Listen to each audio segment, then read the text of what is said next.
Sí. Pues muy buenas tardes, un gusto saludar a todos y cada uno de los miembros de la Asociación Mexicana de Investigadores de la Comunicación, que como todos los miércoles se suman a este espacio de reflexión, interacción y diálogo con los investigadores nacionales, miembros de la MIC.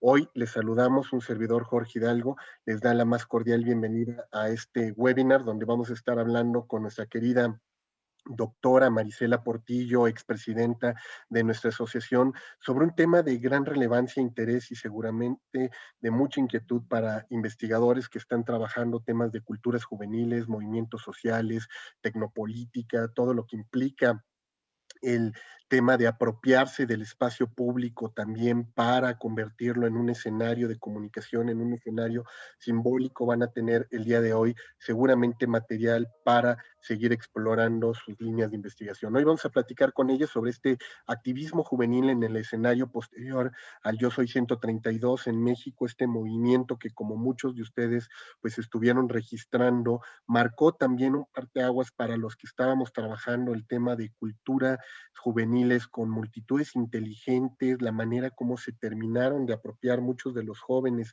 de todos estos discursos, de todas estas posiciones también políticas en los últimos años, pues nos llevó a muchos a tratar de investigar cómo se estaba dando esta apropiación y por demás decíamos va a ser interesante ver qué ha ocurrido a partir del fenómeno del Yo Soy 132, cómo los investigadores que han estado trabajando de la mano con Marisela en este grupo de investigación sobre comunicación y juventud, pues han tenido esta exploración de este tipo de fenómenos, cómo lo registraron incluso ustedes mismos en la Universidad Iberoamericana donde nace el movimiento Marisela y cómo han podido de alguna manera documentar la participación social de los jóvenes, esta conciencia crítica que tomaron también sobre la realidad y la manera como terminaron formando a otras generaciones de manera colateral sobre esta forma de hacer activismo, tomar la calle, tomar los medios, tomar el hashtag y tomar el símbolo y hacerlo suyo.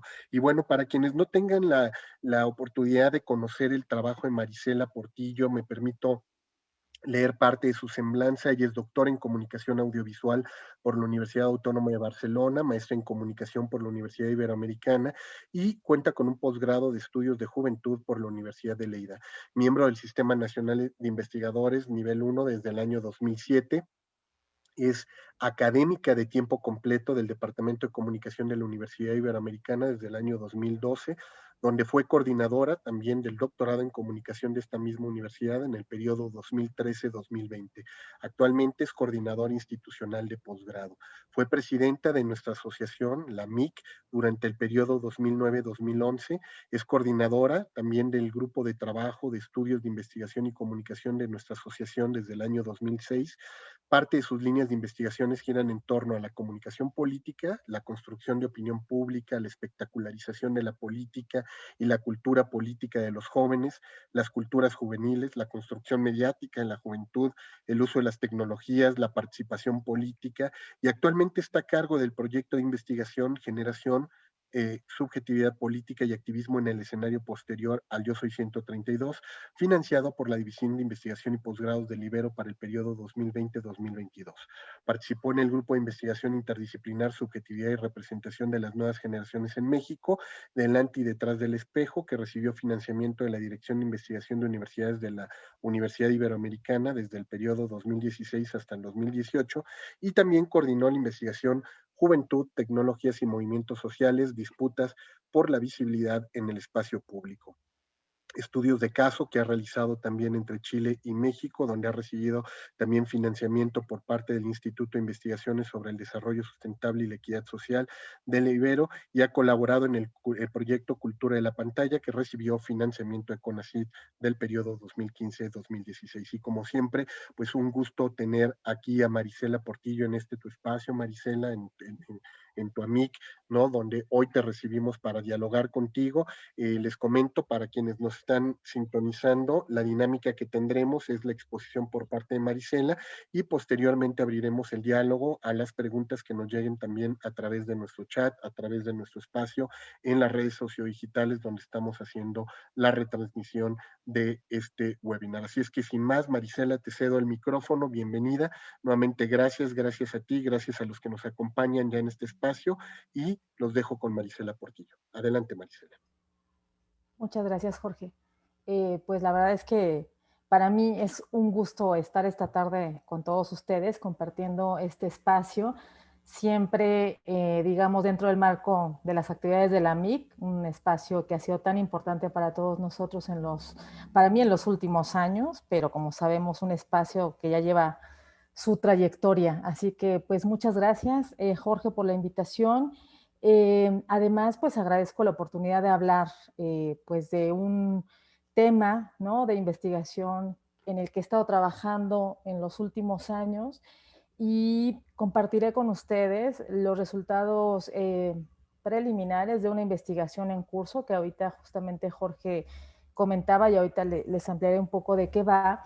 Y pues la verdad es que para mí sí es un gusto esto, poner mis ideas como en discusión con todos ustedes, compartir algunos de los desafíos que nos lleva, digamos, el estudio del activismo juvenil, que para los que estamos metidos en estos temas, de la participación política juvenil, el tema de las culturas juveniles, el tema de los movimientos sociales, y entonces, pues la verdad es que pues es un privilegio, ¿no?, para mí poder estar esta tarde con todos ustedes. Y pues les explicaré en términos generales pues un poco la estructura de la charla que he preparado para hoy. Como les comentaba, efectivamente hablaré con ustedes, ¿no?, de parte del trabajo de investigación que estoy desarrollando desde el año pasado, 2020. O sea, justo es un proyecto que fue aprobado para su financiamiento en la Universidad Iberoamericana en enero, ¿no?, del año pasado. Y eso también ha implicado pues varios ajustes en nuestro proyecto de investigación porque pues prácticamente la pandemia nos tomó por sorpresa y tuvimos también pues que hacer muchos ajustes en torno al trabajo de campo y también pues esto reorientó gran parte de nuestra preocupación, que ya les explicaré más adelante, en torno al análisis, ¿no?, de las movilizaciones juveniles de los últimos meses, ¿no? Efectivamente, este proyecto, pues como les decía, es financiado por la División de Investigación y Posgrado de la Ibero. En él participan junto conmigo 5 de mis estudiantes de la maestría en comunicación y del doctorado en comunicación de la Ibero, que sí andan por acá, también les mando saludos. Seguramente alguno se habrá conectado o estará siguiéndolo por Facebook. Y la verdad es que hemos construido un espacio, un equipo de trabajo bien interesante. Colabora también conmigo un par de profesores de la Ibero, Mónica Luengas, César Rodríguez Cano, y la verdad es que pues esto me llena pues de mucha alegría porque con estos alumnos, con estos colegas tenemos mucho tiempo trabajando y compartiendo estas preocupaciones y además también compartiendo un cierto posicionamiento político, ¿no? Y eso también pues nos ha ayudado mucho en términos de la lectura, en términos de la incidencia, ¿no? A veces hablamos mucho de los proyectos de investigación y la pertinencia y la incidencia social, y yo creo que quienes trabajamos estos temas, ¿no?, de las movilizaciones, la participación política, el activismo, pues no podemos tampoco estar como al margen, ¿no?, de la sociedad que miramos y de los problemas que estudiamos, ¿no? Mi preocupación con este tema de investigación consiste en darle seguimiento a lo que en algún trabajo denominé derivas del activismo juvenil en México en este escenario posterior al Yo Soy 132, ¿no? La verdad es que se van a cumplir 10 años, ¿no?, de este movimiento y la verdad es que estamos en un momento bien interesante como para poder dar cuenta de lo que ha pasado en esta década, ¿no? Y por eso este proyecto de investigación que inició el año pasado conecta con esa preocupación que también se articula o intenta dar continuidad a una pregunta de investigación anterior en donde me cuestionaba por las formas de participación política juvenil en México. esa pregunta fundacional, digamos, en mi trayectoria como investigadora, pues data del año 2000 más o menos, cuando realizaba mis estudios de doctorado, y la verdad es que a partir de entonces, pues no he dejado de estudiar estos temas, ¿no? La participación política, los jóvenes y la tecnología, porque lo que ocurrió en esos primeros años de los 2000, pues fue empezar a vincular la preocupación por la participación política en relación a lo que en ese momento decíamos, ¿no? Es la web, ¿no? La internet, o sea, de qué manera esto articula esta nueva forma de participación altermundista, decíamos, en 1999-2000, y que después fue evolucionando también a partir de las posibilidades, ¿no? Que las tecnologías nos dieron. Entonces, eso es lo que voy a presentar esta tarde y señalaría en un primer momento, ahorita decía, es una década, ¿no? de movilizaciones globales. Los antecedentes de lo que ocurrió en México tiene que ver con ese ciclo de movilizaciones globales que, como sabemos, desde 2011 irrumpen, ¿no? Esto, acá anoto algunas de estas movilizaciones globales, ¿no? La primavera árabe, el movimiento de los indignados en España, el Occupy Wall Street en Nueva York, el movimiento pingüino, ¿no? La rebelión pingüina en Chile, el pase libre en Brasil, en fin. Acá solo menciono algunos y muestro algunas imágenes. Este ciclo de movilizaciones globales se relaciona con un fuerte estado de malestar frente al sistema y tiene a los jóvenes como protagonistas, ¿no? Que se plantan frente al sistema político, financiero, educativo. La expresión de estas movilizaciones en México ocurrió en 2012 a propósito de este movimiento Yo Soy 132, un movimiento que tuvo su epicentro en la Ibero y el contexto electoral, ¿no? De aquel año, ¿no? El año en el que disputaba la presidencia Enrique Peña Nieto. Muchos estudiantes universitarios hoy no lo recuerdan, ¿no? La verdad es que eh, recuerdo las charlas con varios de mis estudiantes de licenciatura hace 2, 3 años, en donde ya de repente hacerles recordar lo que había ocurrido, yo les decía, en los pasillos de esta universidad, en estas aulas, y de repente era como recordarles, ¿no? Ir para atrás en su memoria para posicionar, recordar lo que había ocurrido ahí en 2012, ¿no? Pero la verdad es que lo que también me he dado cuenta en el trabajo de campo y en los relatos de los informantes con los que hemos charlado, que para muchos de estos jóvenes sí ha sido un referente que perdura hasta estos días. Y eso resulta interesante en términos de el tipo de posicionamiento político, el tipo de aprendizaje político también que surgió con este referente, que para muchos de ellos, pues esto es de hace 10 años, y si estamos hablando hoy de jóvenes de entre 20 y 30 años, bueno, pues para ellos realmente fue algo que ocurrió cuando estaban en la secundaria o la preparatoria. Muy interesante ver cómo esto se ha ido sedimentando también en las formas incluso de organizarse, de protestar, de informarse, de posicionarse, ¿no? Frente al poder político. Entonces, esto es lo que nos ha venido interesando, ¿no? En el trabajo que hemos desarrollado a partir de entonces. Eh, las movilizaciones juveniles en México, entonces, tienen que ver con este antecedente. Y aquí yo diría que, como dice Rosana Reguillo, ¿no? En su libro de las insurrecciones, los movimientos insurrectos, ¿no? Como el Yo Soy 132, que se inserta en el ciclo de movilizaciones globales de inicio de milenio y que tuvieron a los jóvenes de distintas latitudes del mundo como sus protagonistas, articulan 3 dimensiones centrales en su devenir. Y nosotros queremos ponerlas aquí ahorita para que lo tengamos en cuenta, porque a mí me parece que resulta fundamental para trabajar con eso. Estas 3 dimensiones tienen que ver con la configuración, es decir, la forma que toman estas movilizaciones, la construcción de los procesos a través del tiempo y el sostenimiento de la acción de las subjetividades insurrectas en el espacio red, en su vinculación con el acontecimiento disruptivo y la red de eventos que lo circundan. Acá le estoy citando textualmente. En la investigación de la que partimos para elaborar este trabajo pueden identificarse estas dimensiones que ahora menciono y por esa razón nos parece importante dar seguimiento a las acciones colectivas que se desprenden del movimiento inicial y que dan cuenta de un ciclo de movilización juvenil en México, tal como lo ha caracterizado Máximo Modonesi en un trabajo de 2017, en donde ya establece que podemos hablar de este ciclo de movilizaciones en México que arranca en 2012 y se prolonga en el tiempo, ¿no? De qué hablamos y de qué movilizaciones hemos estado nosotros siguiendo en nuestros trabajos a partir de entonces? Yo diría que estamos también, acá menciono algunas en esta lámina, y que fundamentalmente tienen que ver con lo que ocurrió entre 2013 y 2014, y que de alguna manera son movilizaciones que se caracterizaron o que marcaron un antes y un después respecto de lo que ocurrió en mayo de 2012 y que tienen como punto de inflexión el 1 de MX, es decir, el 1 de diciembre de 2012, cuando Enrique Peña Nieto toma el poder y que arranca a partir de entonces un momento de criminalización de la protesta con las demandas juveniles. Y aquí muestro algunos hashtags como el ya me cansé, el todos somos politécnico. Fue el momento también de las movilizaciones estudiantiles universitarias en muchas de las universidades en las que hubo huelgas en esos momentos.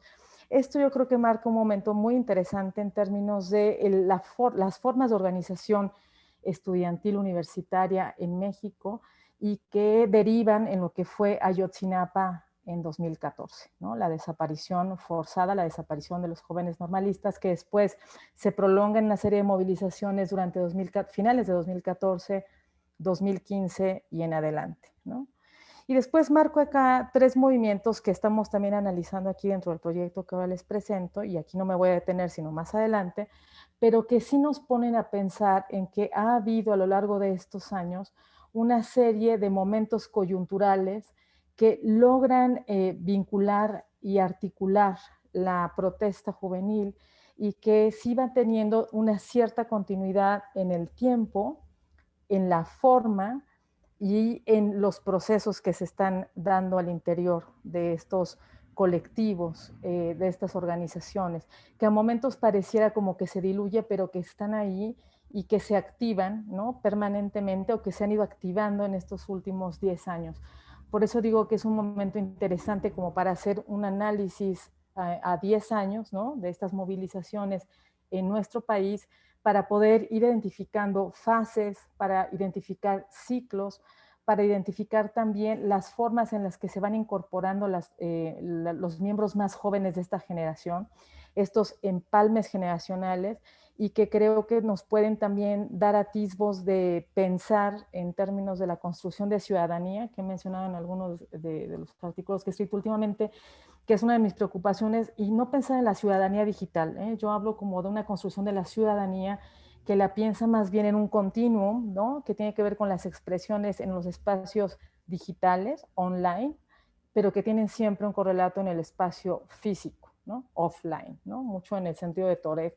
O sea, pensar en estas activaciones tecnopolíticas que no plantean, digamos, una contraposición entre los espacios digitales y físicos, ¿no? Entonces, este es un poco el esquema con que he venido trabajando y que son, bueno, esto forma parte de los casos que hemos estado analizando en estos últimos años, y me detendré con más cuidado al final de la presentación con lo que ocurrió el 17 de septiembre en 2017, con los movimientos medioambientales, que también han tenido una repercusión en nuestro país, y las movilizaciones feministas, por supuesto, que como sabemos, pues han sido muy importantes, ¿no?, en los últimos años, no solamente en México, sino también en todo el mundo.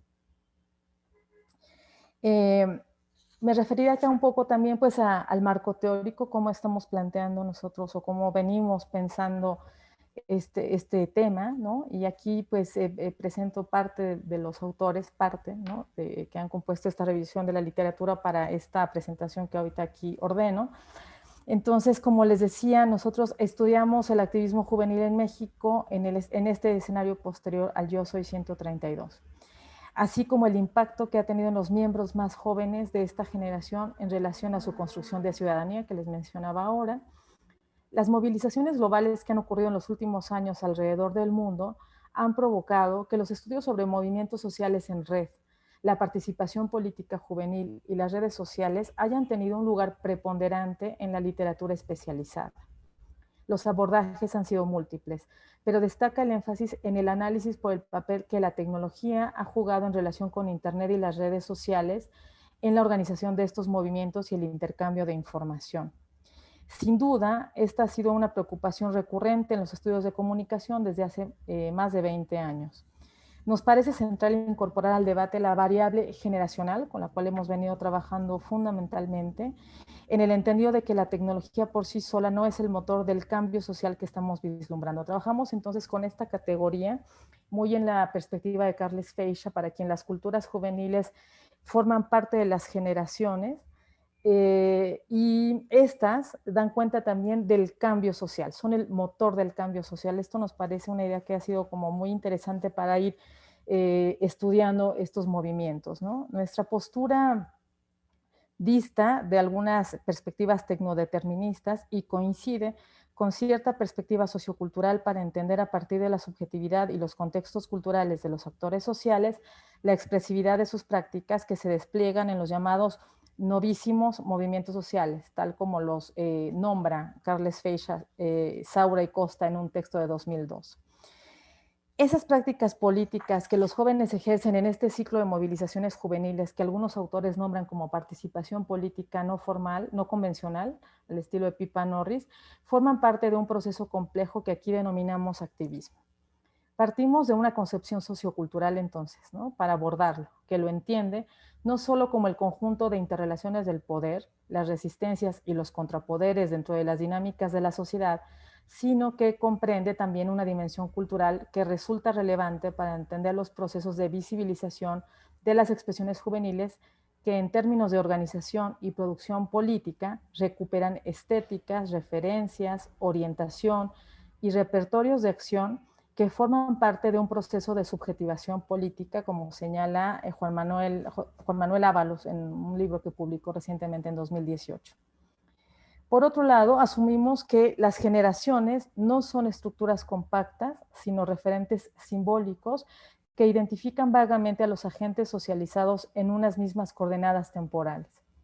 Se deben tomar en cuenta los hechos históricos, políticos, mediáticos, culturales y tecnológicos que perfilan la memoria, los gustos y las prácticas de los jóvenes en un periodo de tiempo y que les permiten construir una identidad generacional, así como las diferencias que tienen estructuralmente y que también vuelven heterogénea este constructo generacional, ¿no? En términos de clase, género o nivel educativo.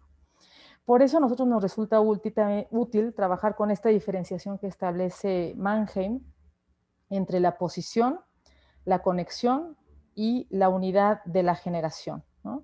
La propia juventud que se orienta por la misma problemática histórica actual vive en una conexión generacional, dentro de la cual aquellos grupos que siempre emplean esas vivencias de modos diversos constituyen distintas unidades generacionales en el ámbito de una misma conexión. A ver si me explico. Esto resulta muy interesante, sobre todo cuando se cuestiona mucho este concepto, esta idea de generación, y se trata de dimensionarlo desde una mirada homogénea, ¿no? Lo que entendemos nosotros y nos parece rico esta perspectiva es mirar también esta heterogeneidad y estos puntos de conexión, ¿no? Entonces, en ese sentido, la generación resulta una categoría de análisis que permite situar a los jóvenes en su contexto e identificar las formas en que se relacionan con los adultos, que es la generación que les antecede, ¿no? Y con quien siempre hay un quiebre, ¿no? O una disputa, ¿no?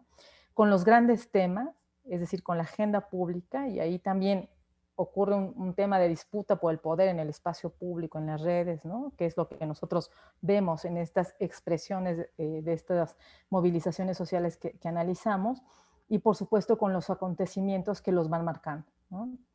Entonces, estudiar las formas en que estas nuevas generaciones se articulan políticamente a través, pero no solo de sus habilidades tecnocomunicativas, resulta clave para comprender las nuevas formas de ciudadanía que se están gestando y que impactarán en un futuro próximo. Coincidimos con algunos autores como Óscar Aguilera, que en Chile, bueno, publicó un libro en 2010 en donde señala que hay un cambio generacional en los modos de concebir y ejercer la política por parte de estas nuevas generaciones. resulta en este momento imprescindible observar cómo se está dando este cambio en un país como el nuestro, que ha estado viviendo en los últimos años un particular contexto de violencia ejercido por parte del Estado en contra de los jóvenes y de los activistas, ¿no? Y ahora de las mujeres. Esta generación de jóvenes ha quedado marcada por la guerra contra el narcotráfico desde 2006, ¿no? Que ha implicado esta, digamos, situación de violencia exacerbada en contra de los jóvenes, que abre un periodo, ¿no? A partir de entonces, de escalamiento de la violencia y que se fue intensificando durante el sexenio también de Enrique Peña Nieto. Esta etapa reciente en la vida política de México ha llevado a la criminalización y la propia muerte de cientos de jóvenes en todo el país, ¿no? Y ahí hay un texto, ¿no?, de José Manuel Valenzuela que habla del juvenicidio, ¿no?, para caracterizar este momento histórico, este proceso, que implica una condición persistente que ha costado la vida de decenas de miles de jóvenes, no solo en México, sino en toda América Latina. Una situación que Rosana Reguillo describe como de precariedad subjetiva que vuelve prescindibles a los jóvenes, desechables, ¿no?, para el sistema. Este periodo de tiempo, ¿no?, 2006 a la fecha, o sea, los últimos 15, ¿no?, años, 14, 15 años, periodo de tiempo, coincidió también, por un lado, con el auge de la web 2.0, ¿no?, las redes, la época de las redes, que vino a cambiar las dinámicas de organización y acceso a la información, y con los periodos presidenciales de corte panista y priista, ¿no?, que se dieron hasta 2018. Por eso ahora nos resulta también importante pensarlo en este nuevo contexto político, ¿no?, que estamos viviendo y que se abre con el gobierno de Andrés Manuel López Obrador, que, ¿no?, inaugura o que intenta instalar esta perspectiva, este gobierno de izquierda, ¿no? No entraré ahorita en el debate, pero este gobierno que instaura un nuevo momento, ¿no?, político y que abre una interrogante en términos de cómo se traducirá esta cultura política en la que los jóvenes han crecido y sus formas de interpelar al poder, ¿no? Yo creo que podemos intuir algunas pistas ya, ahora, sobre todo a propósito de lo que ha pasado en los últimos días, a propósito de las movilizaciones feministas, y esto va a ser muy importante de observar, ¿no?, por lo menos en lo que queda del sexenio, haciendo este análisis en el marco de este contexto político que ahora vivimos. Por otro lado, nos parece importante precisar que asumimos la cultura política en el viraje que Crotz propone, ¿no?, ir de las estructuras y los mecanismos institucionales hacia los actores políticos mismos. Este desplazamiento nos permite, desde un paradigma sociocultural, articular la subjetividad, el poder y los procesos de producción de sentido. Coincidimos con este autor cuando señala que si el estudio de la cultura política atiende a la esfera subjetiva de la vida política y realmente quiere colocar a los sujetos de los procesos políticos en su centro, ¿no? Entonces, es estudiar al sujeto históricamente situado. En este sentido, el activismo político juvenil contemporáneo supone, como dice Ábalos, Juan Manuel Ábalos, supone nuevas formas de contención política, que no puede entenderse al margen de las tecnologías, pero que no se agotan en los espacios digitales. Por eso hablamos acá también de mediaciones tecnocomunicativas, que ahorita les mencionaba hace un momento, en el sentido que Toret lo propone, para referirse a la capacidad de las multitudes conectadas para crear, organizarse y actuar colectivamente. Esto que se da en la red, pero que no se agota en ese espacio, ¿no? Así pues, observamos en las movilizaciones juveniles la subjetividad de los activistas inmersa en el mismo movimiento del que forman parte, como sostiene Players y Lacius. Proponemos estudiar la subjetividad a través del sujeto joven activista y la influencia en los sujetos que fueron marcados generacionalmente por este ciclo de movilizaciones que ya mencionábamos hace un momento y que ocurre en el marco de esta década. El activista es un sujeto que actúa, se relaciona y se comunica a través de estrategias tecnocomunicativas que le abren un campo de acción y pues es nuestro interés analizar este activismo, ¿no? Ahora bien, ¿cómo lo hemos hecho? Bueno, acá comparto un poco la metodología que he seguido en mis trabajos de investigación desde 2012 hasta ahora. Trabajado cualitativamente, siempre en el eje del relato, o sea, he realizado una serie de entrevistas en profundidad. Ahora, en este trabajo que comparto esta tarde con ustedes, muestro los resultados de estas 20 primeras entrevistas online que realizamos en 2020, pero digamos en otros trabajos desde 2012, 2014, 2016 hemos ido realizando una serie de entrevistas a estos jóvenes activistas que participaron en el Yo Soy 132 y que después se han ido incorporando también, ¿no? Entonces, ahorita doy cuenta de estas 20 entrevistas que fueron realizadas online. Como les compartí al principio de la charla, pues efectivamente la pandemia nos obligó a replantear y ajustar nuestro trabajo de investigación en el campo. Originalmente no habíamos pensado trabajar de esta manera, entonces tuvimos también que, digamos, desarrollar, implementar una estrategia digital que nos permitió, pues esto, recuperar, por un lado, los testimonios a través de las posibilidades, ¿no?, que la tecnología de nuevo nos ofrece también para realizar nuestro trabajo de investigación, pero que tengo que decir, además, fue posible por el trabajo previo de varios de los alumnos que están trabajando conmigo en este proyecto, que les decía, estuvieron ellos también haciendo un trabajo previo, digamos, pues esto de acercarse a los informantes, de tratar de pensar en dónde podríamos acercarnos con ellos. Y la verdad es que esto fue muy provechoso para nosotros porque pues ese contacto previo permitió después articular y conseguir estas entrevistas de manera virtual. En términos del análisis de la información empírica, pues seguimos siempre un procedimiento interpretativo, ¿no?, en los términos que Taylor y Bogdan, ¿no?, en su clásico libro señalan, y es así como hemos venido trabajando. Entonces, en el eje del relato, recuperado a través de las entrevistas en profundidad, ¿no?, siguiendo siempre esta ruta hermenéutico-interpretativa. Tenemos estos 4 ejes analíticos con los cuales vamos también nosotros trabajando las entrevistas, que tiene que ver con la subjetividad política, con las prácticas comunicativas y los contextos sociodigitales derivados del activismo juvenil en México. Todo esto en el contexto de la acción colectiva durante 2017-2019, ¿no?, que esto es como el gran contexto que nos permite entender, ponderar, ¿no?, el significado, ¿no?, de estos testimonios, la forma en la que estos jóvenes están entendiendo el mundo, la manera en la que están interpelando al poder y las causas que los congregan, ¿no? Esto es realmente lo que hemos estado haciendo. Y entonces, al hablar 2017-2019, pues hablaré con ustedes, compartiré con ustedes mi reflexión en torno a 3 momentos, que son como 3 casos, pero yo hablo de 3 momentos, que tienen que ver por un lado con el momento, digamos, de la acción cívica y ciudadana, que ocurrió en 2017 a propósito del terremoto que ocurrió en septiembre y todo el despliegue, digamos, de organización que hubo en ese momento.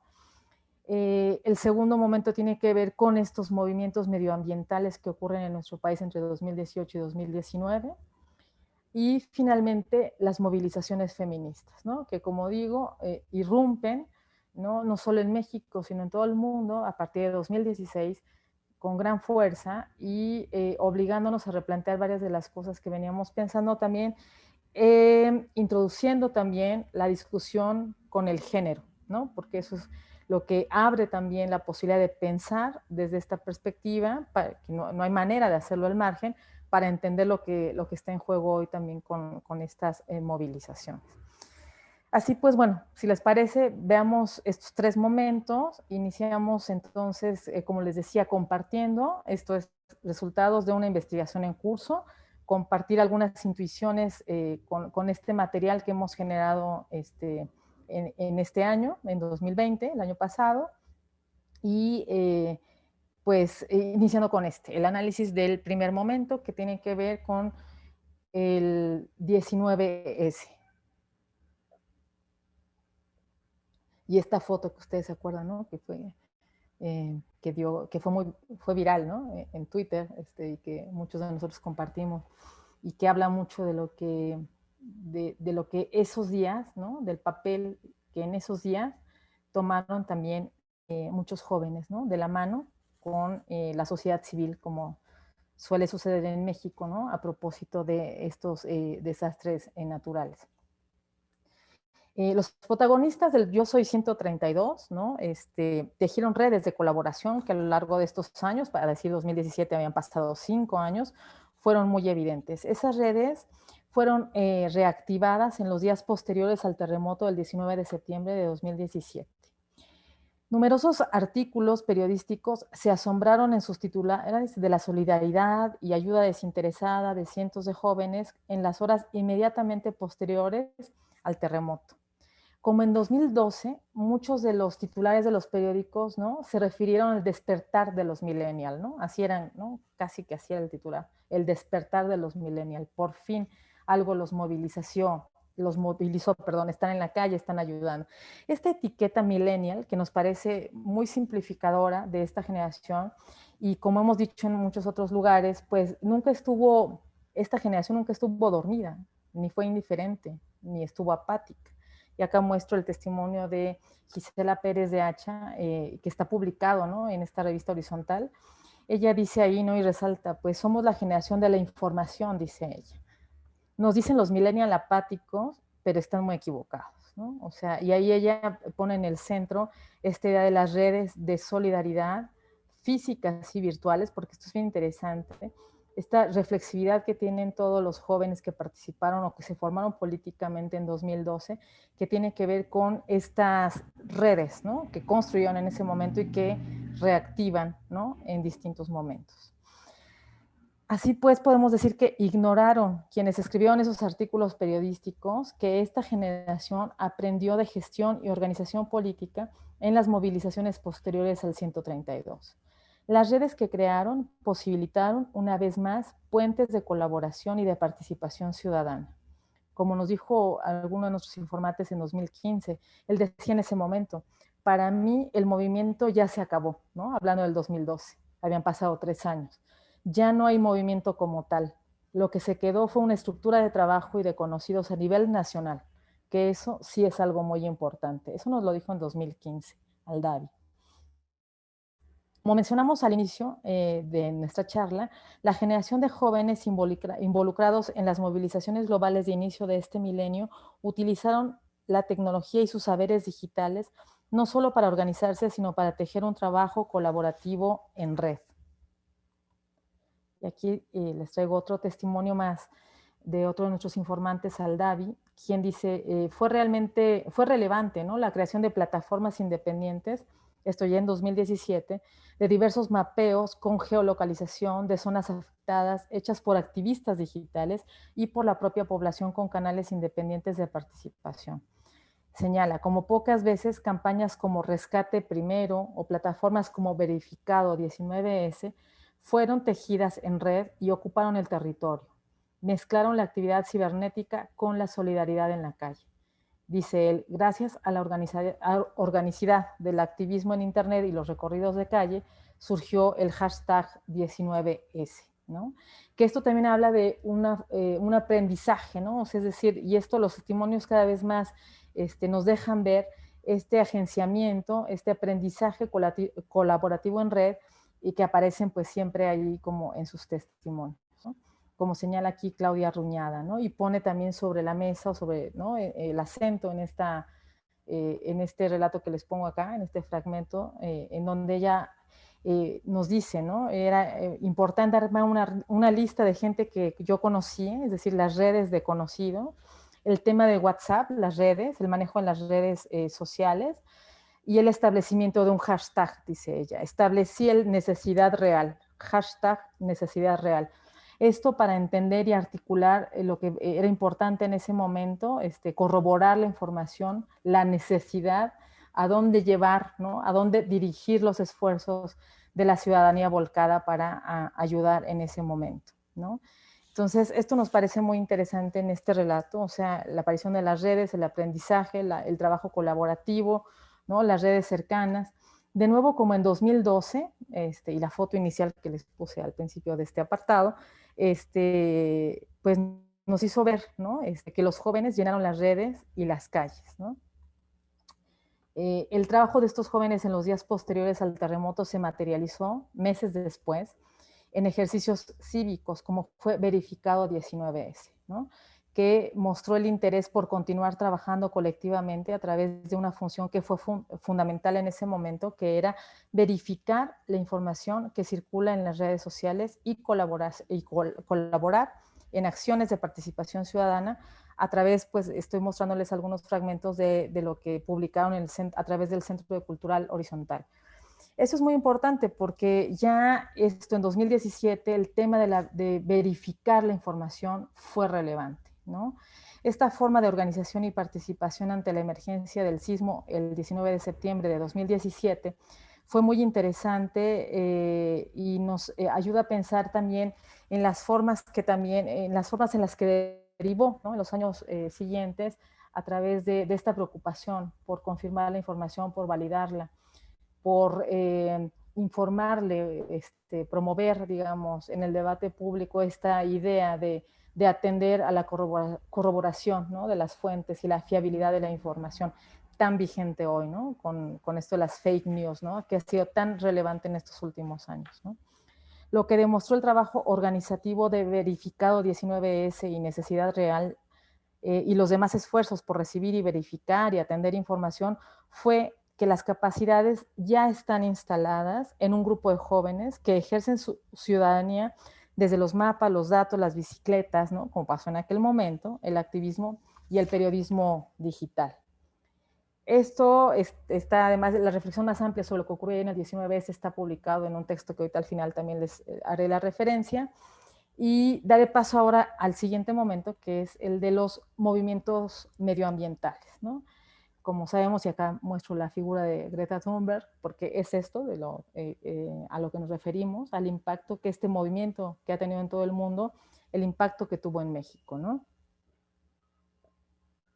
Aunque aún no son, o no podemos decir que son movimientos hegemónicos, estos movimientos han estado presentes pues a propósito de las convocatorias, ¿no? Del Fridays for Future a nivel global desde 2018, y no han sido quizá en el caso de nuestro país movilizaciones tan visibles como otras, pero sí han evidenciado cierta atención mediática, sobre todo a partir de las jornadas que en México tuvieron lugar en 2019.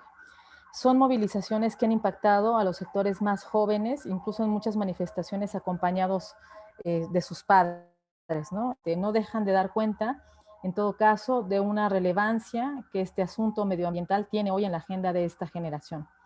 En 2019, alrededor de 40 organizaciones y miles de estudiantes en México se sumaron a la Jornada Mundial de aquel 20 de septiembre de 2019. Ese día se organizó una manifestación que partió del Ángel y llegó al Zócalo. Participaron estudiantes de numerosas instituciones educativas y colectivos como Greenpeace, Huerto Roma Verde, Frente de Pueblos en Defensa de la Tierra y el Agua de Morelos, Puebla y Tlaxcala, muchos estudiantes de distintos colegios aquí en la Ciudad de México. Ese día además hubo 92 eventos registrados en todo el país, ¿no? El hashtag Fridays for Future fue tendencia aquel viernes en la red social en Twitter. Se contaron más de 372,000 tweets, ¿no? El representante de esta organización en México, que se llama Eric Díaz, sostiene, ¿no?, que sus demandas están enfocadas en la toma de medidas para la mitigación y adaptación del cambio climático y el cumplimiento del Acuerdo de París. Y bueno, esto a nivel global, pero las principales demandas en México son detener la construcción de nueva infraestructura para extraer, procesar o quemar combustibles fósiles, en particular con relación a la refinería de Dos Bocas, Tabasco, las plantas carboeléctricas, la termoeléctrica de Huesca de Morelos. Acelerar la transición energética justa hacia energías renovables, prohibir la técnica de extracción de fractura hidráulica o fracking, quitar los subsidios a los combustibles fósiles y establecer un precio justo, transparente a las emisiones de carbono, ¿no? Este movimiento se realizó a mediados de también tuvo, digamos, una prolongación en diciembre de 2020, ya en medio de la pandemia. Se realizó de manera virtual una serie de actividades en las redes sociales en forma de manifestaciones virtuales, ¿no? Y eso ha sido interesante, insisto, no ha sido un movimiento tan central, pero sí aparece ahí como una preocupación constante y que hemos podido identificar en los relatos de algunos de nuestros informantes, esta preocupación por el medio ambiente, el involucramiento con esta organización en México. Estamos hablando de estudiantes que están hoy estudiando su licenciatura o acabando de estudiarla y que encuentran en su preocupación este asunto medioambiental y la involucración en el involucramiento, perdón, en este movimiento, ¿no? Eh, Acá está también este otro testimonio que nos interesaba mucho mostrar ahorita, porque lo hemos visto también con algunos de estos informantes más jóvenes, de entre 18 y 20 años, esta preocupación que surge en la infancia, ¿no? Que después se refuerza sobre todo incluso en la elección de una carrera, ¿no? En el involucramiento, ¿no? En este movimiento. Y una cosa que nos pareció muy interesante, y por eso puse este fragmento de esta entrevista, de cómo colocan también la preocupación medioambiental con el feminismo. Esta es una chica, Daniela Rivero, que nos dice aquí al final de esta cita que les pongo aquí en esta lámina, dice, es un movimiento que debería ir de la mano, dice ella, ¿no? De hecho, hay una corriente del feminismo que junta el ecologismo con el feminismo, el ecofeminismo. Entonces, esto me parece muy importante porque de alguna manera, ¿no? Conecta, ¿no? Con la preocupación también por o el involucramiento por las causas feministas, ¿no? En muchas de estas miembros más jóvenes de esta generación involucrada en estas movilizaciones. Acá les pongo una foto de lo que fueron las manifestaciones de 2019 aquí en México. Y para finalizar ya mi intervención, hablaré pues de las movilizaciones feministas que nos daría para hablar en un próximo webinar, ¿no? La verdad es que tenemos mucha información ahí.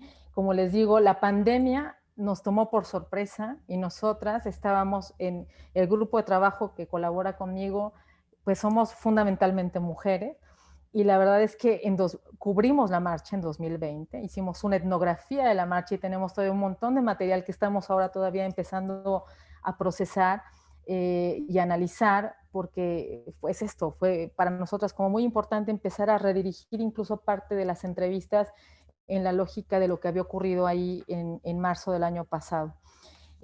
Como sabemos, en la Ciudad de México, uno de los movimientos cruciales para entender los llamados nuevos feminismos y sus novedosas formas de articulación, comunicación y acción política ocurrió en 2016 con la Marcha Nacional contra la Violencia Machista en México, que se conoció mucho en medios como la Primavera Violeta. El 24 de abril de aquel año, 2016, Twitter se inundó de denuncias de acoso sexual y violencia de género que se aglutinaron por medio de una multitud de hashtags, que aquí muestro algunos, ¿no? El 24A, Vivas nos queremos, Mi primer acoso. A partir de ese momento, los feminismos en México no volvieron a ser los mismos, y tampoco las mujeres que comenzaron a ver una alternativa a través de acciones y organización colectiva que comenzó a proliferar al interior de las universidades, de los espacios laborales, artísticos y culturales, como fue el caso de MeToo, ¿no? Que tuvo todos estos relatos, estas, digamos, demandas, ¿no? En 2019, 3 años después, la efervescencia de las movilizaciones feministas ocurre con el resurgimiento del MeToo mexicano, la marcha de la Diamantina. Las jóvenes capitalinas intensificaron su influencia y el tema tuvo una repercusión mediática inusitada que logró hacer eco de sus demandas en otras entidades del país, ¿no? No solamente en la Ciudad de México. Observamos en estas movilizaciones ciertos empalmes generacionales, ¿no? Y ahí también ha sido muy interesante en esta línea que, como les decía al principio, a nosotros nos interesa mucho este tema de la conexión generacional y los empalmes. Participan simultáneamente mujeres que pertenecen, digamos, a la generación millennial, ¿no? Con la generación arroba, es decir, ahí nos parece también muy interesante ir observando estos empalmes, estas conexiones, ¿no? Que, digamos, caracterizan a estas movilizaciones y a las colectivas que están discutiendo una serie de temas y una serie de formas, ¿no? de organizar la protesta, ¿no? Entonces, esto me parece como muy importante en lo que hemos podido identificar. En los movimientos globales actuales participan, como les digo, ambas generaciones. De hecho, parte constitutiva de estas movilizaciones feministas son estas mujeres activistas más jóvenes.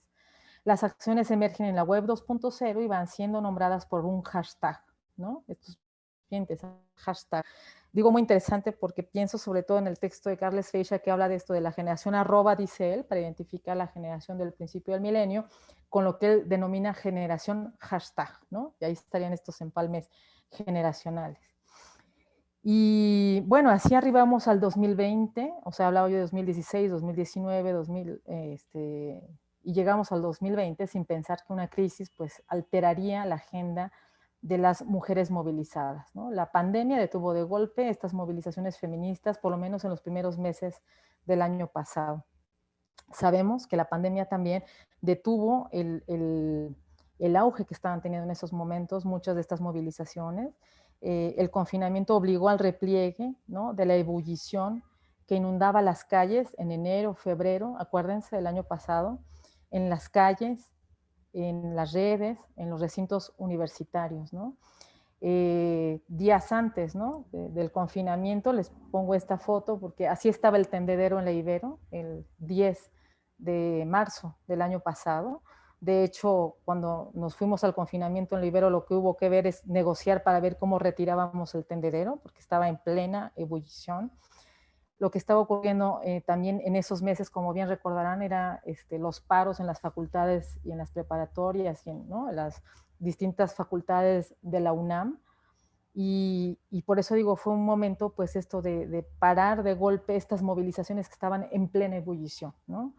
La gestión, y esto pues claro, impactó de manera muy fuerte las movilizaciones y parte del trabajo de campo que hicimos el año pasado tuvo que ver con la reflexión acerca de lo que el confinamiento estaba provocando al interior de las colectivas feministas. Y comparto con ustedes algunas de estas testimonios, ¿no?, en donde reflexionan sobre todo en relación al activismo digital, ¿no?, al necesario repliegue hacia lo digital en los primeros meses del año pasado. Les estoy hablando de entrevistas que se realizaron en finales de marzo, abril, mayo, ¿no? La preocupación también por las formas, ¿no?, de seguirse cuidando en estos espacios digitales, la preocupación también por el apoyo, ¿no?, y por la forma de conectarse con otras colectivas feministas en todo el país, el tema de la protección, o sea, que esto también fue como muy importante y muy presente, estuvo muy presente en muchas de las entrevistas, ¿no? El ver cómo, como les digo, cómo cuidarse y cómo construir colectivamente, dicen, ¿no?, un espacio de seguridad para todas en el activismo, ¿no? Entonces nos parecieron como tres líneas importantes con el tema del cuidado, con la preocupación en torno al repliegue de lo digital, y que como sabemos, ¿no?, y lo vimos muy bien la semana pasada, no está detenido ahí, ¿no? Entonces, creo que lo que observamos la semana pasada a propósito del 8 de marzo, nos vuelve a poner también el foco en torno a esta reactivación también de la movilización feminista pues en las calles, ¿no?, como lo vimos en las intervenciones públicas, ¿no? Les comparto aquí una visualización de del trabajo que hicimos el pasado 8 de marzo, en donde podemos ver sobre todo esta participación, este despliegue, digamos, en los espacios digitales, ¿no?, esto en Twitter, y cómo aparecieron estos hashtags aquí aglutinados a partir del 8M 2021, que fue el hashtag que aglutinó a todos los demás. Pero también vimos, ¿no?, y acá nada más son 3 flashes con los que ya estoy cerrando mi intervención, y que tiene que ver con la respuesta, ¿no?, que dan las mujeres a la valla, ¿no?, de Palacio Nacional, la intervención, la reconversión de la valla en un memorial, la intervención en Palacio Nacional, que nos recuerda mucho estéticamente a aquel fue el Estado, que a lo mejor ustedes recordarán de 2014, ¿no? Estas formas de intervenir y de provocar una nota, de irrumpir en la conversación y de no dejar, digamos, o más bien de interpelar al poder político, ¿no?, en la figura del Estado y del gobierno federal, con estas intervenciones que vimos la semana pasada, ¿no? Y aquí les comparto algunas fotos, ¿no?, de las imágenes, ¿no?, y la forma en la que también dejaron su marca, ¿no?, pues las chavas que se fueron a organizar también en las calles, ¿no? Entonces vimos las calles de nuevo inundadas de este tipo, digamos, de imágenes, ¿no? Que resulta bien interesante. La intervención también, el renombrar las calles, ¿no? Que también fue una acción que se utilizó mucho, un recurso que se utilizó mucho en Ayotzinapa, de renombrar las calles, renombrar los monumentos, renombrar, ¿no? Los espacios por los que transitamos. Me parece como muy interesante estos tres momentos que ahorita les muestro en estas imágenes. Entonces, las intervenciones en el espacio público, en el Zócalo, la presencia en las redes y el paso y las marcas por las calles, ¿no? Que en términos de Toret, pues este es un movimiento tecnopolítico que no se agota en lo digital, ¿no? Como reflexiones finales, nada más diré pues que, claro, el recorrido que estos jóvenes activistas han seguido durante este ciclo de movilizaciones que inició en 2012, pues sí nos permite afirmar que el 132 tuvo un fuerte impacto generacional en términos de construcción de una cultura política y ciudadana, ¿no? Están colaborando en la definición de nuevas formas de participación política. Experiencias como lo que fue el 19S, los movimientos medioambientales, las movilizaciones feministas, muestran estas posibilidades de hacer política en red, como muchos de sus integrantes sostienen. Cerraría nada más mi intervención diciendo que a 10 años del Yo Soy 132, y cierro con una pregunta provocadora que nos hizo Carles Feixa hace algunas semanas en un panel a propósito también de la revisión de las movilizaciones globales en Brasil, España y México. Y él decía, ¿estamos frente al fin de un ciclo o es este un parteaguas viral? ¿No? Nos lanzó esa pregunta y nos dejó con muchas ideas dando vuelta en la cabeza, porque creo que tiene mucho para pensarse en el contexto mexicano del ciclo de movilizaciones que se abrió hace ya casi 10 años, ¿no? Yo creo que esta revisión crítica de lo que las movilizaciones juveniles han sido durante estos años es lo que se impone en la agenda, ¿no? Para los que estamos haciendo estos seguimientos durante todos estos años, y pues habremos pues de calibrar, ¿no? El peso que estas movilizaciones pueden tener en las disputas actuales con los feminismos, con la reivindicación a la información y el acceso a la salud, que ojo, quizá acá a partir de la pandemia pues también empiece también a activarse un tema con el acceso a la salud y los nuevos mecanismos de vigilancia, ¿no? Que se imponen también a propósito de la pandemia. Pues con esto cierro, acá pongo algunas de las publicaciones y los trabajos a los que estuve haciendo referencia ahorita durante mi intervención, y pues acá cerraría, Jorge, pues para iniciar el diálogo, las preguntas, y, ¿no? Como tú me indiques. Muchísimas gracias, Marisela. Pues aquí ya estamos listos para empezar esta parte de interacción contigo. Invitamos también a quienes nos están acompañando en este espacio en Zoom. Agradecemos a la doctora Delia Crovi, que está el día de hoy con nosotros en este webinar 65, ella que nos acompañó desde el inicio de estas emisiones. Pues le agradecemos su estancia aquí en este webinar. Les invitamos también para que ella, el doctor Manuel Ortiz, el doctor Jerónimo Repol, que nos acompañan aquí, puedan activar sus cámaras también por si tuvieran alguna pregunta, al igual que los colegas que nos están sintonizando directamente en el espacio de Facebook. Así es que en lo que empezamos a recibir las preguntas, Marisela, yo quisiera iniciar contigo en esta recapitulación que nos has hecho maravillosa de estos 10 años que para los viejos es como parte de nuestra memoria histórica, como decías, para los jóvenes es un descubrir un nuevo horizonte, como de esto lo hizo mi generación, esto lo hicieron los que me antecedieron, como que están redescubriendo esta parte de ocupación del espacio público. Y tú nos dabas de alguna manera en este contexto también, pues algunas formas como ha ido mutando toda esta forma de activismo mediatizado también por parte de la actividad juvenil en este nuevo entorno 10 años después de lo que fue el Yo Soy 132. Y en estos contextos polarizados que tenemos hoy, donde, como bien tú enunciabas, hay una gran presión simbólica también de distintas instituciones e instancias de gobierno, como fue la misma valla, ¿no? Que lo veíamos que era una forma simbólica de decirte, puedes manifestarte entre comillas libremente, pero mira también cómo te frenamos, y estas maravillas que vimos de renombrar y resignificar el mismo espacio público con la intervención de me pones una valla, pues me la brinco, me pones una valla, la renombro y pongo a los feminicidios que se han vivido en nuestro país, en donde hoy incluso tenemos estas figuras, ¿no? Como la reinota, que incluso se convierte en una forma de mediatizar también simbólicamente la acción juvenil, y parte de estas nuevas narrativas también que vemos en este contexto de mediatización. En ese sentido, esto que tú nos hablas de activar redes, de generar inteligencia colaborativa, conectiva, de renombrar y resignificar los espacios, que nos pones tres casos en particular, yo te preguntaría entonces, Marisela, ¿cambian las formas de enunciación, las formas de apropiación de estas lógicas mediáticas, o también estamos viendo una mutación de lo que significa ser joven o los jóvenes en este país a partir de la irrupción del Yo Soy 132?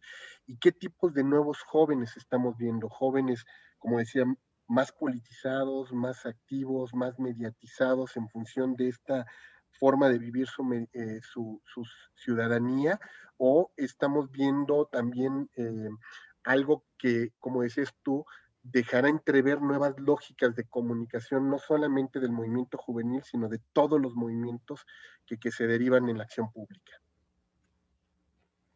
Sí, perdón, una cosa. ¿Dejo de compartir mi pantalla, Jorge? Adelante, si gustas, Marisela, para que Para podamos ver que nos también veamos, ¿verdad? Sí, exacto, déjeme. para vernos por aquí también. Ya activó su cámara la doctora Kobe también. Muchas gracias, doctora.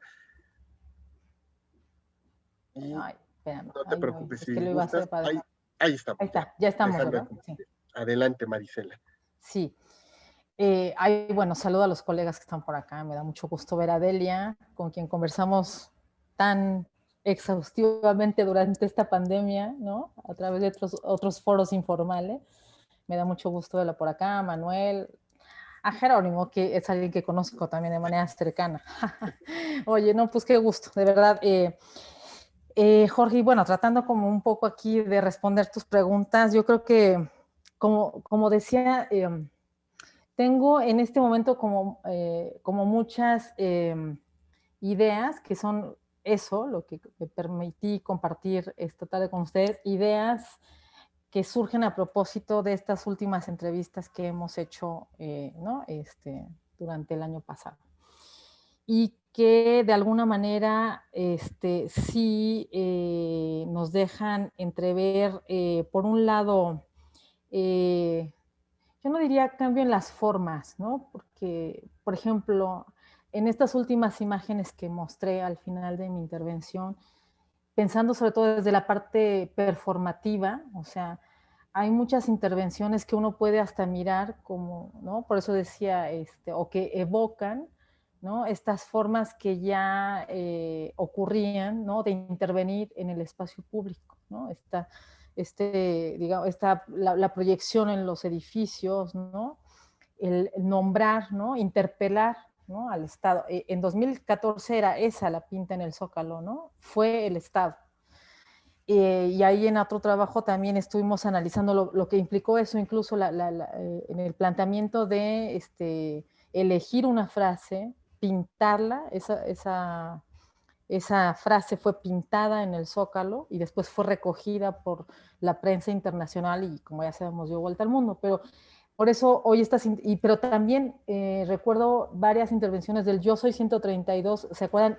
Frente a Televisa, también proyectando, ¿no? Entonces, esta idea de proyectar en los espacios, en los edificios, para nombrar y para interpelar al poder político, ¿no?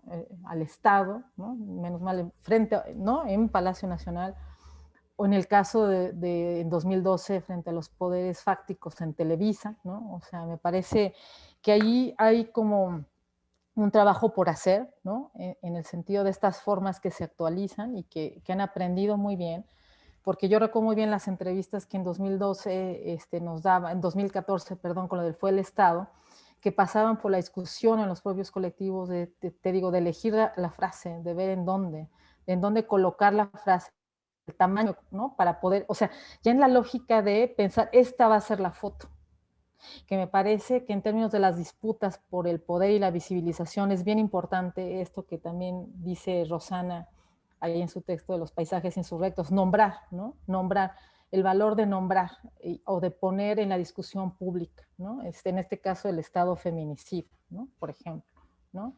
En el caso de las intervenciones de la semana pasada.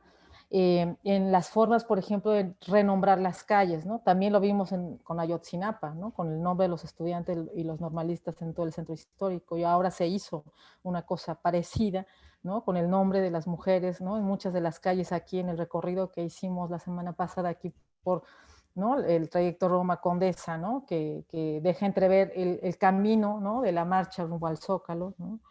Entonces, esto me parece muy interesante, ¿no? En cuanto a las formas, a la reactivación de las formas, a este aprendizaje a lo largo de estos años, a esta, digamos, esta manera, ¿no? De manifestarse performativamente, ¿no? Con las pintas, con las intervenciones, con los colores, en fin, yo creo que con el cambio, ¿no? O sea, en la disputa por los significados, ¿no? De una valla, un memorial, en fin, creo que el despliegue en este sentido ha sido como muy interesante en términos estéticos, ¿no? Y performativos, ¿no? Yo no sé si, yo no diría que son nuevos jóvenes, ¿no? Y lo que hay, insisto, más bien es en la lógica de la conexión generacional, eso sí, un cierto aprendizaje a lo largo de estos años. Y digo conexión porque no es hablar de una generación, ¿no? Por eso la idea de Mannheim me parece como muy potente, pensar en esta forma de articulación, pues de la conexión o de los empalmes generacionales. Y que sin duda pues resulta como muy interesante pues esto para pensar, ¿no? En el mediano plazo en la construcción de una ciudadanía que como digo no son todos los jóvenes, ¿no? Y esto también es muy importante, y lo que presento aquí es el seguimiento de estos jóvenes activistas. Por supuesto, tarea pendiente es ver cómo el impacto de estas movilizaciones permea también, ¿no? Las formas de activarse políticamente entre estos jóvenes que no necesariamente están interesados, ¿no? En la participación política, como sí lo hacen, ¿no? Un grupo de jóvenes que cada vez es más nutrido y que yo observo, por lo menos en los últimos tiempos, que están congregando un gran número de personas, de mujeres, por eso los movimientos feministas son muy importantes porque han involucrado, por lo menos lo que observamos el 8 de marzo del año pasado fue la participación, y hay un eje también que tenemos trabajando de las mujeres, las adolescentes, participando por primera vez en una marcha, ¿no? Eso pasó el 8 de marzo del año pasado. Entonces me resulta como muy interesante también como observar eso en términos de la incorporación de los más jóvenes, ¿no? De los miembros más jóvenes de esta generación, ¿no? El impacto que está teniendo en ellos, y ahí por eso, insisto, las movilizaciones feministas pues son clave, ¿no? Para pensar en lo que está moviendo en términos de las generaciones más jóvenes. Marisela, muchas gracias. Tenemos ya algunas participaciones aquí. Manuel Ortiz y la doctora Delia Crovi quieren hacerte algunos comentarios. Adelante, Manuel. Sí, gracias. Bueno, primero, obviamente, pues un saludo a la distancia. Yo vivo en Mexicali, Baja California, Jorge lo sabe. Son dos comentarios. Uno de ellos es en la misma línea de lo que acabas de comentar, Marisela. El 2018 y 2019 hicimos una encuesta a todos los estudiantes de la Universidad Autónoma de Baja California de las áreas de ciencias sociales, cerca de 900 encuestas, particularmente los últimos años que estaban en su formación de las carreras de sociología, psicología, derecho, etcétera. Y esto va en la línea que acabas, sobre todo al final de comentar, el tema era la cultura política de los jóvenes universitarios. Hay pocos estudios, según yo, o según lo que buscamos al respecto en este sentido, y coincide en buena medida con dos premisas. Una, están interesados en la política, los jóvenes universitarios, por lo menos esta es una institución pública, lo quiero señalar, y por otro lado, pero no en la política partidista, y eso es consistente en lo que acabas de señalar. Ellos tienen otro tipo de reivindicaciones muy particulares y en gran medida consistentes con lo que tú acabas de señalar de los movimientos ambientalistas, feministas, sobre todo. Pero hay otra peculiaridad que esta región de la frontera tiene y que no la tienen ustedes, porque en gran medida, bueno, pues lo que tú expones es una realidad de una parte del país, y es cierto, una realidad importante del país, pero y yo supongo que no solamente ocurre en Baja California, sino ocurre en muchas otras entidades, pero la frontera nos da otro tipo de peculiaridades que tiene que ver con otro tipo de agresiones, con otro tipo de violencias, algunas de ellas simbólicas y algunas físicas estrictamente. Por ejemplo, el tema de la migración para Baja California y para todos los estados de la frontera es crucial. Y efectivamente, los jóvenes lo asumen porque muchos de ellos son jóvenes que están migrando. Eso se ha retomado en gran medida por las comunidades juveniles, en el caso particular de la entidad, por las múltiples agresiones a hombres, a mujeres, a niños, a jóvenes que han sufrido, sobre todo en el último periodo.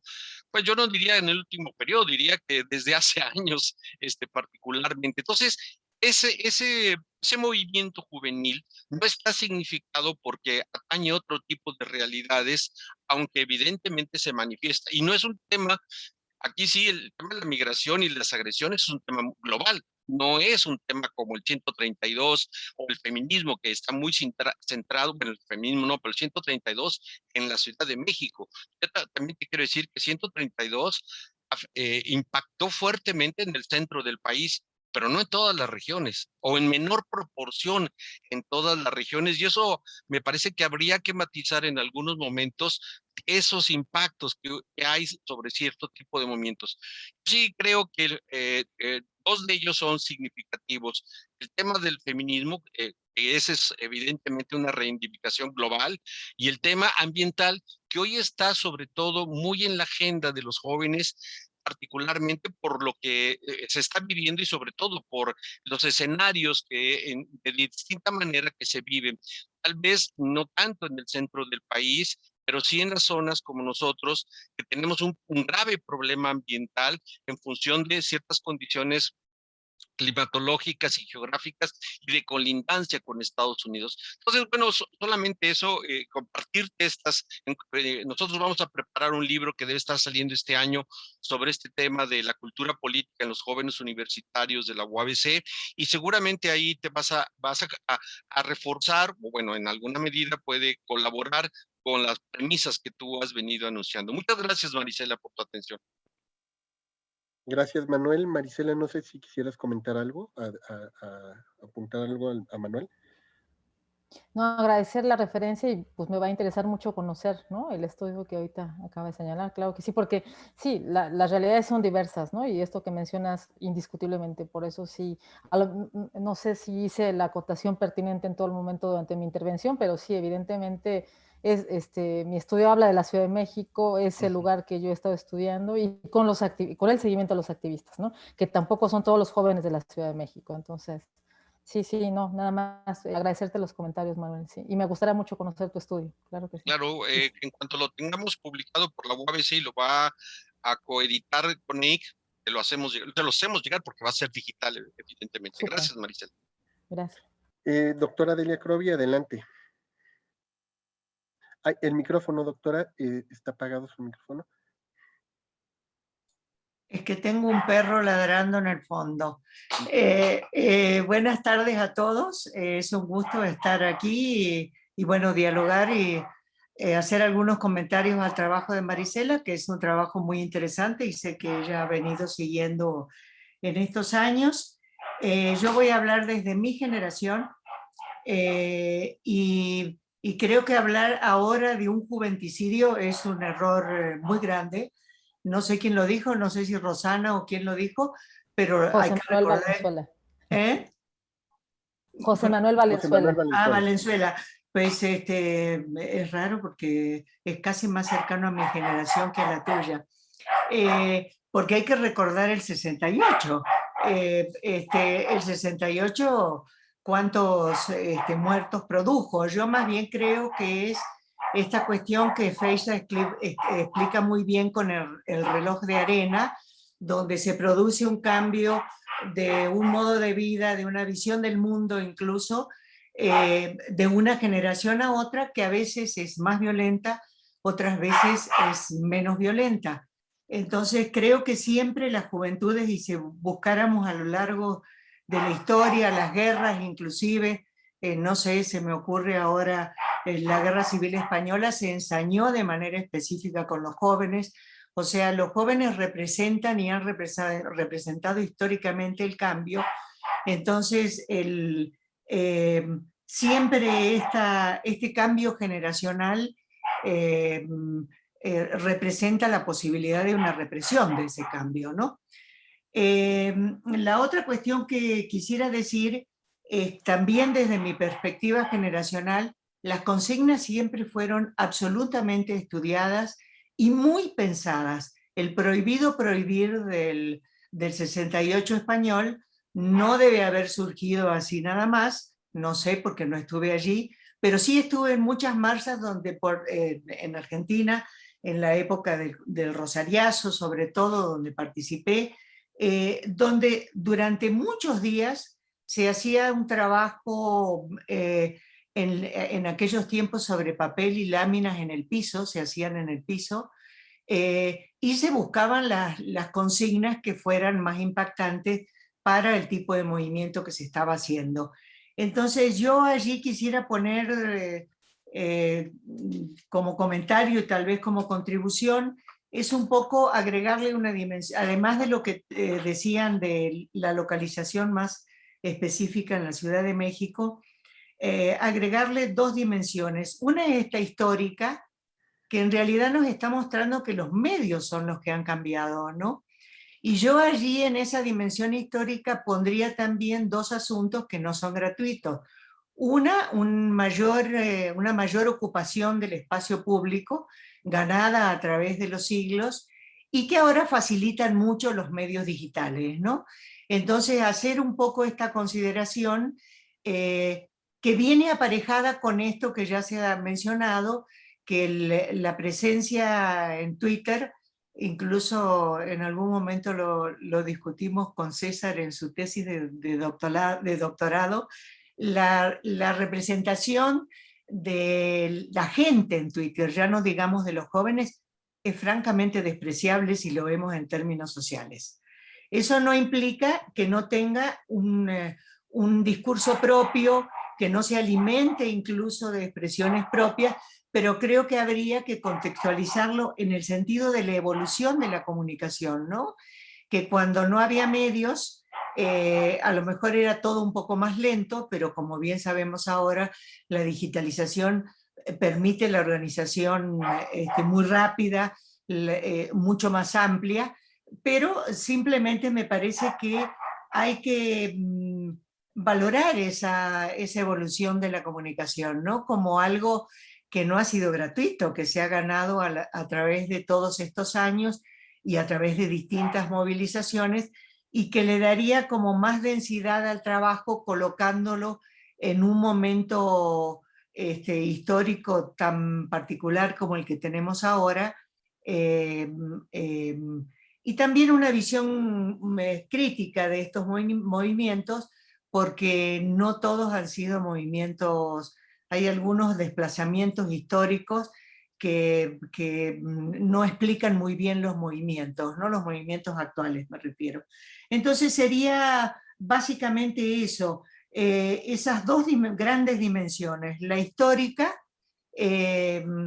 con un papel activo en su medida y en su tiempo de la juventud siempre, y esta evolución de la comunicación que ha dado, y de la tecnología por supuesto, pero sobre todo de la comunicación, de esa capacidad de expresarse. Entonces, esos serían mis comentarios al trabajo, que me parece algo muy interesante porque hace una un seguimiento a largo plazo de un fenómeno, algo que no hacemos generalmente en la comunicación, porque siempre la comunicación como que nos va comiendo el temario con cosas nuevas y aparecen nuevas temáticas y nos vamos como dejando de lado atrás lo otro. Entonces me parece sumamente interesante que haya un estudio, que se está haciendo un estudio a largo plazo, donde se vean estos matices de los cambios, incluso una diferencia enorme entre ahora y el Yo Soy 132, ¿no? Bueno, felicidades Marisela y a todo el equipo. Gracias, doctora Crovi. Marisela, no sé si quisieras apuntar algo al comentario de la doctora Crovi. Tenemos por aquí también una pregunta de Juan Manuel Ábalos, pero te cedo la palabra. Sí, sí, no, tienes toda la razón, Delia. Yo reconozco esto que dices respecto a la dimensión histórica, ¿no?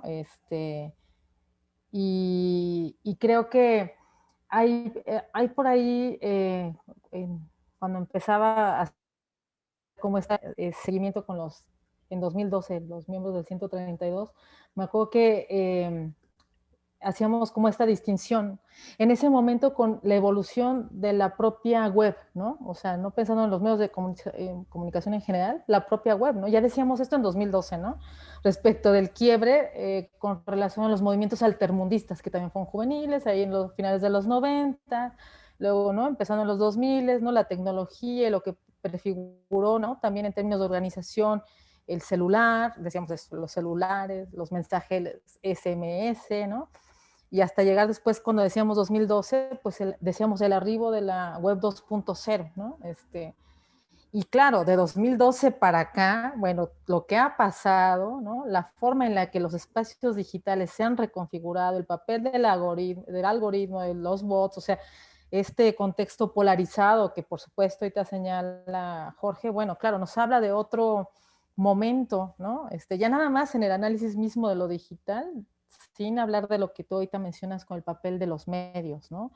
Yo creo que se impone esta revisión y que seguramente vamos a tomar en consideración para el análisis que estamos iniciando ahora, porque sí es fundamental no solamente, y con relación a lo otro que ahorita comentas, ¿no? Con la propia evolución de la comunicación, porque entonces no es solo esta dimensión histórica con los medios, sino también con las propias formas de organización, ¿no? Y la gestión de los movimientos sociales, porque hay información, tú misma lo señalas, ¿no? Me acuerdo muy bien de este libro que comentamos hace 2 años, este libro tuyo, Delia, esto de la información, ¿qué hacen los jóvenes? Decías tú en aquel estudio, ¿no? Dan like y comparten y comentan, generan contenido, o sea, esto que ocurre, digamos, con la comunicación digital, entonces no es solo la información, sino es la gestión, ¿no? La gestión de los movimientos y las formas también de organizarse. Entonces, por supuesto, es importantísimo. Yo recuerdo mucho ese estudio tuyo y me parece súper importante, o sea, de estos niveles también de involucramiento en el plano de lo digital y estas maneras, ¿no? De nuevo con las formas y con los procesos que mencionaba en mi intervención, que creo que esto es como muy importante. Ahora pensaba yo la semana pasada, como te decía, en mi grupo de trabajo hay muchas estudiantes mujeres y decían, ¿qué vamos a hacer? ¿No? Y esto me parece bien, ¿qué vamos a hacer? Y el qué vamos a hacer es cómo llenamos las redes de morado, o sea, esta organización, ¿no? De saber que hay que trabajar en muchos frentes. Hay que llenar, ¿no? De hashtags Twitter. Hay que llenar nuestros espacios de morado y de verde, ¿no? Pero también hay que salir a las calles, decían, ¿no? ¿Cómo nos cuidamos? ¿No? Hubo algunas estudiantes que anduvieron en las marchas y el tema del cuidado, la protección, la seguridad. Entonces me parece que son cosas como muy interesantes también para seguir pensando en términos sí de la comunicación y el papel que pues las tecnologías, ¿no? y los medios de comunicación siguen jugando con relación a estas movilizaciones. Y que sería sin Gracias, duda... Delia. Siempre me dejas pensando. Gracias. Y que decíamos, Marisela, quizás es muy interesante poder registrar en el estudio que ustedes están haciendo esa documentación histórica, como bien decía la doctora Crobin, ¿no? De poder tener todas las mapeadas, las estrategias, mapeadas las formas de organización, la misma evolución mediática, cómo la han ido ellos incorporando dentro de sus estrategias de comunicación para documentar estas formas de ser y estar dentro del activismo juvenil en todos estos momentos. Y me imagino que de ahí, pues también un poco las estrategias metodológicas que implicaría investigar ese tipo de fenómenos para más adelante, ¿no? Con la complejidad que, como bien ya anunciabas, ya no nada más es el hecho de poder documentar la calle, documentar la red, sino en esta lógica transmedial, cómo documentar todo esto en un proceso de investigación. Y bueno, voy a la pregunta de Juan Manuel Ábalos, que comentaba por aquí. Dice, una pregunta para ti, Marisela, ¿dónde identificas los aprendizajes de los activistas en el desarrollo de las acciones colectivas y conectivas? Te pregunta. Sí, gracias y saludo a Juan Manuel, que por aquí estuve citando, tiene que ver porque a mí me gustó mucho, que es además el texto que acá citaba cuando lo mencionaba en mi intervención tiene que ver con su tesis de maestría, ¿no? Que está publicada en un libro y que da mucho para pensar en esta evolución del activismo juvenil en México. Los aprendizajes, yo pienso que están ahí, digamos, o por lo menos se ponen en evidencia en relación sobre todo a la gestión, al interior como de los colectivos y en términos de la organización, ¿no?